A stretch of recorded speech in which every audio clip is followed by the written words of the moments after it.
Managing disagreements between staff is one of the most difficult parts of a head teacher's role. In this film, we've gathered together an expert panel of experienced former heads to pass on their top tips for handling a conflict resolution interview. First, let's meet the team. Alan Key, now retired, has 36 years' experience in education, with 15 as a head teacher. Peter Lawrence is Development Director at a trust of 8 schools. He has over 30 years' experience in education, 13 of them as a head teacher. Colin Richardson, also retired, has a total of 41 years' experience in education, with 16 spent as a head. Today the team has received a request for help from new head Amanda. 2 members of my senior leadership team clearly don't get on well together and have refused to work with each other on a particular initiative I have asked them to jointly lead. My deputy has suggested that I intervene and meet with both of them to see how we move forward. How should I plan for and conduct the interview with these 2 colleagues? Difficult one. A difficult one, yeah.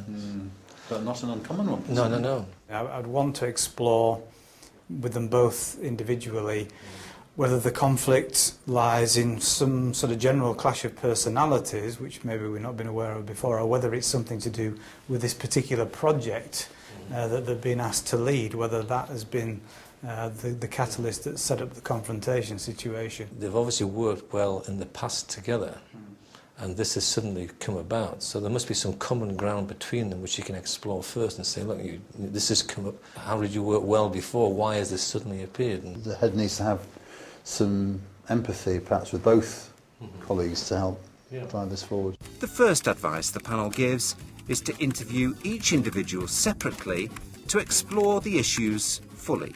I think the second meeting should be with them both together, but at that point the head should reflect back to them her view on where things are going wrong, to encapsulate what they both said and put it to them that these are the issues and how can they resolve them, because they're the only 2 people who can resolve them. So it's going to be a difficult meeting, but at the end of the day it's got to be clear that this has to be resolved. If they just don't like each other, then they have to be professional and work with each other. You have to tell them that.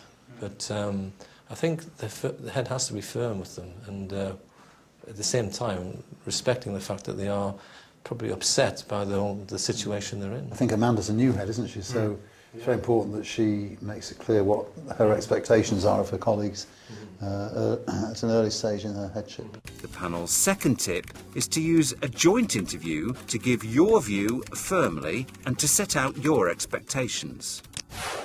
One of the head's key roles in so many situations is around mediator, isn't it? And making sure that decisions are carried out and made on the basis of good professional judgment and not on the basis of perceived favouring one person or one group of people over another. I think if Amanda comes to the conclusion that one party is definitely in the right and the other one is definitely in the wrong, the challenge there is to communicate that to both parties in a way that it doesn't appear to be personality or favouritism. You've got to focus on the professional aspects and say that, I happen to feel that person X has got the right ideas about what the project is.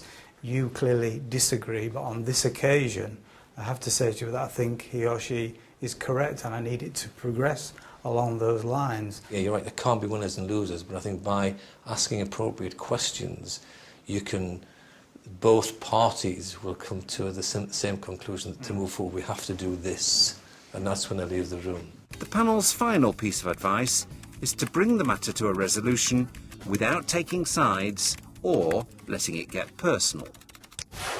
The fact that the head, him or herself, has directly intervened, that can have a positive impact just in itself. The fact that you have intervened, and quite often in my experience that assists the situation quite a lot. So this is a really good opportunity to lay down some ground rules really about how Amanda's going to lead her school.